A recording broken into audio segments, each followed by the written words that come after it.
Hey, what's up guys, Dimebot here, and just thought I'd talk a little bit about some of my thoughts and impressions after the live stream from Frontier today. This was the Beyond Chapter 1 Part 2 live stream, and they showed off the Chieftan, they showed off the new planets, the art rework, and they also talked a little bit about trading and some new interactions with megaships. So let's start with what they consider to be the most major thing and what I considered to be the least exciting out of everything, the rework to trading. So what they've done is they've added some tools to the galaxy map where you can, or to the galaxy map and to the commodities market, where you can look for certain items and then see within 40 light years or so, wherever you have trade data that you visited, what the commodities price is approximately going to be there. You can also see trade routes that show the trending trade routes for the last 24 hours through a separate menu. They've added a menu to sort through commodity type for the new system and sort it by large landing pad, planetary surface. It's pretty disappointing, to be honest. I see no reason to not use eddb.io. It's nice to have in-game if you want to roleplay, but even they acknowledge that it's not going to replace third-party tools like eddb, so I found it to be extremely underwhelming, and I don't care. Not going to use it.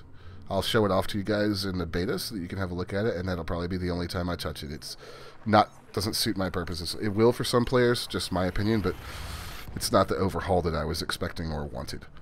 Next up, the planets. Oh my god, they have added new color ranges. You can tell if a planet has high volcanism, low volcanism, what minerals it's made of, all sorts of stuff just by looking at it. Lumpy planets are back.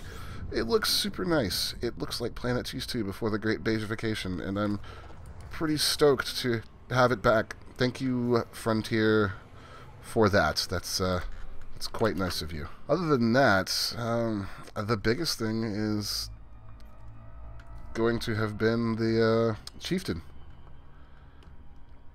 It's a pretty interesting looking ship. It's got a couple weird properties to it. So first off, the Chieftan has 2 large hardpoints, a medium, and 2 small hardpoints. The 3 of those hardpoints are located directly above the cockpit, receding towards the back of the ship, which is fine. I think the one on top is going to have a hard time hitting stuff, but I still don't think it's going to be a huge problem. It's also extremely fast. We saw them boosted up to around 383, and it looks like it turns incredibly quickly. It's classed as a medium ship, and it definitely looks like it's geared towards combat with all those hardpoints. Here's the thing that's crazy. It has 3 military internal compartments. Correct me if I'm wrong, but I can't think of another ship in the game that has 3 military internal compartments. That's just flippin' crazy.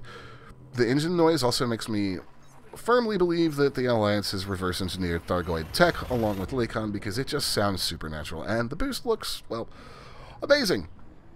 It looks like a pretty capable combat ship. I definitely am looking forward to flying it. It's said to occupy the niche between the Python air level and some of the other ships, so gunship and Python rather. So, you know, not a bad niche to occupy. There's certainly demand for ships there, and I will get one and I'll try it out. The next big thing that they showed, or thing that excited me, was new ways of interacting with megaships. So they showed that you can now use your data link scanner to scan a megaship, and it will pull up multiple points of interest on the ship, such as cargo hatches, comms arrays, and hackable data terminals. And you can scan these and perform a variety of actions. You can steal data through the comms array. You can scan the cargo hatch, see what cargo it has, find its limpet point, scan it, and then attach a limpet to it.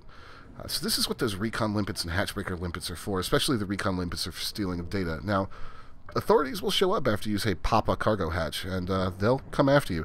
And the live build today, it was showing it as being 10 seconds, which they made a comment that makes me think they're going to change that, because 10 seconds is a ludicrously short amount of time to try and scoop any cargo. It's just not feasible.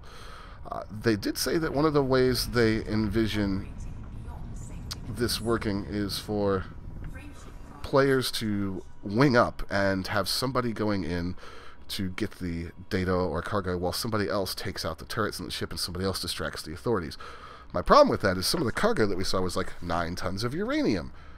Working it out to roughly the price around where I am right now, which is Epsilon Aquarii, 9 tons of uranium will net me about 27 grand. That is not going to do anything to offset the fines and penalties we would get for assaulting such a ship in a wing in that manner. So rewards definitely need to be adjusted if they aren't going to be adjusted already, or nobody's going to take that chance.